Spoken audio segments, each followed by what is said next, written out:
Bonjour et bienvenue pour ce nouveau numéro du JPP, le journal du Parti positif. Aujourd'hui, c'est Bettina Debu, professeure émérite au CHU de Grenoble, qui vient nous parler de l'importance de l'activité physique adaptée chez les patients Parkinson. C'est quelqu'un d'important pour la maladie de Parkinson et c'est une chance pour moi d'avoir une vidéo de sa part. Je vous souhaite un bon visionnage. Pourquoi faut-il faire de l'activité physique adaptée aux patients parkinsoniens? Bien, en premier lieu, surtout quand on fait de la recherche clinique, on constate que les bénéfices associés à la pratique de l'activité physique adaptée pour les patients parkinsoniens sont avérés par de nombreuses études et par de nombreux essais cliniques, et que ces bénéfices sont d'autant plus importants que les patients sont à un stade avancé de la maladie.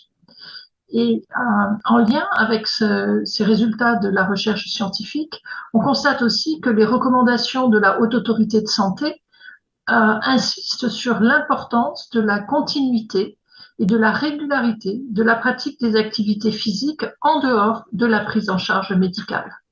Et le consensus international actuel pour la maladie de Parkinson est qu'il faut introduire la pratique des activités physiques adaptées dans le parcours de soins, dans la prise en charge pluridisciplinaire des patients, dès le diagnostic et en tout cas le plus tôt possible. Alors, qu'est-ce que l'activité physique adaptée? Eh bien, c'est une pratique et un encadrement d'activités physiques qui sont adaptés aux spécificités de la pathologie. Donc, les professeurs d'activité physique adaptée vont s'appuyer sur des pratiques physiques et sportives normées, traditionnelles, que les patients connaissent, et ils vont adapter à plusieurs niveaux. Ils vont adapter le contenu de l'activité, ils vont adapter la pratique à l'environnement dans lequel cette activité se déroule, et ils vont évidemment aussi adapter les modalités de l'enseignement en fonction des caractéristiques des patients, en fonction de leurs besoins et également en fonction de leur motivation, de leur désir, de leur appétence ou de leur manque d'appétence pour l'activité physique. Et dans la mesure du possible, et ceci en lien non seulement avec les effets qu'on peut attendre de la pratique physique dans les pathologies neurodégénératives, mais également en lien avec des problématiques de motivation et de qualité de vie, de bien-être, de sentiment de bien-être des patients, dans la mesure du possible, cette pratique sera une pratique qui sera collective. Ce qui caractérise par ailleurs l'activité physique adaptée, c'est que le mouvement n'est pas travaillé pour lui-même, ce qui va être le cas souvent en rééducation, par exemple, mais le mouvement en activité physique adaptée est travaillé en fonction de ce contexte et puis en fonction aussi, en tenant compte de sa fonction dans les activités de la vie quotidienne. Il y a donc un aspect de fonctionnalité du mouvement en contexte qui est extrêmement important dans la conception des programmes et des activités qu'on propose aux patients. Dans le cas particulier de la maladie de Parkinson, les symptômes moteurs notamment que l'on constate sont une dégradation de la coordination, une dégradation du contrôle de l'équilibre et de la marche, et ça peut se produire dès les stades initiaux, mais en tout cas dans tous les cas, ça s'aggrave fortement avec l'avancée de la maladie. On constate une perte de la force musculaire, ce qui est une caractéristique du vieillissement, mais qui est accélérée ou aggravée dans la pathologie parkinsonienne. Et puis, une réduction de l'amplitude du mouvement et une augmentation de la rigidité.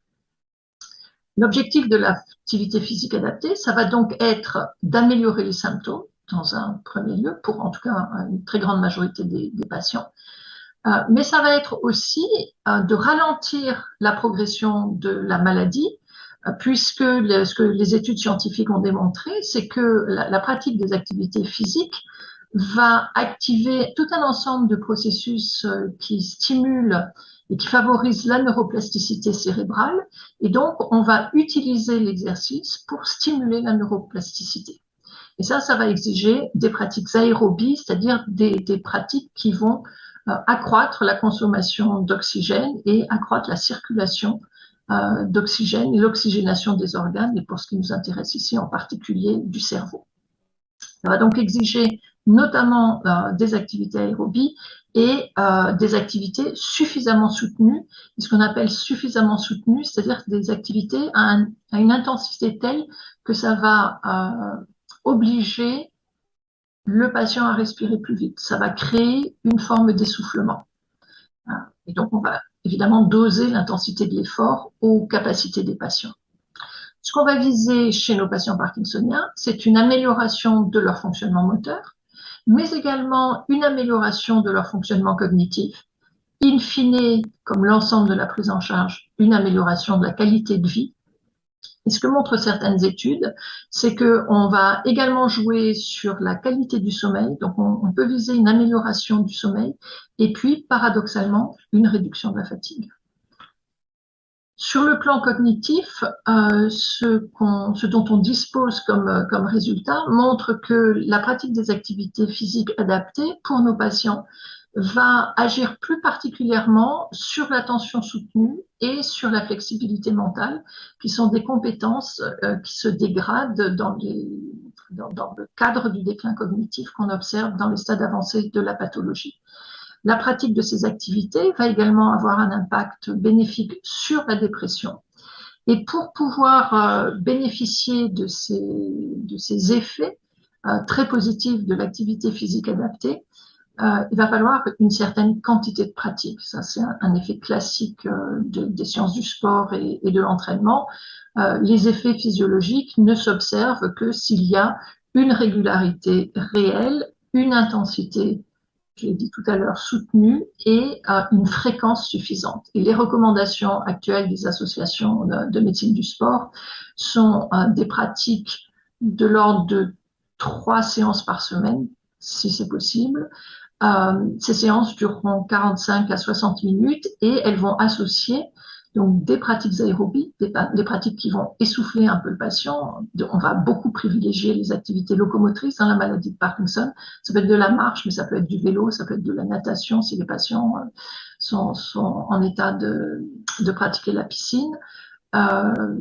Et à ces activités aérobies, on va associer des activités qui vont renforcer musculairement le patient, ce qui va avoir un impact sur le contrôle de l'équilibre et sur la qualité de la marche. Et on va travailler aussi spécifiquement la coordination de la marche, la coordination des membres supérieurs en insistant beaucoup sur l'amplitude du mouvement, puisque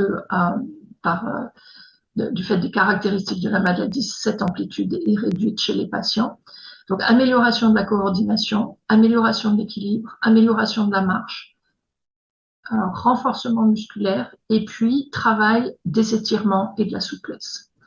Et en fonction du stade de sévérité de la maladie, on va avoir des objectifs qui vont évoluer progressivement d'une prévention primaire ou secondaire selon la situation, à une focalisation sur l'apprentissage et la stimulation de la plasticité cérébrale à travers ces apprentissages moteurs.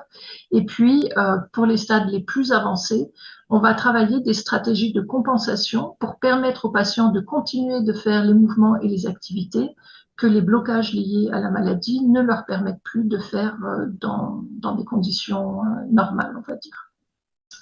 Et lorsque les patients arrivent à des stades soit encore plus sévères, soit avec des troubles très marqués de l'équilibre qui empêchent une pratique en position debout, eh bien, l'activité physique adaptée va pouvoir se dérouler en position assise. On peut travailler la coordination, on peut travailler les étirements, les assouplissements, et on peut travailler aussi l'équilibre et les transferts en faisant travailler nos patients en position assise.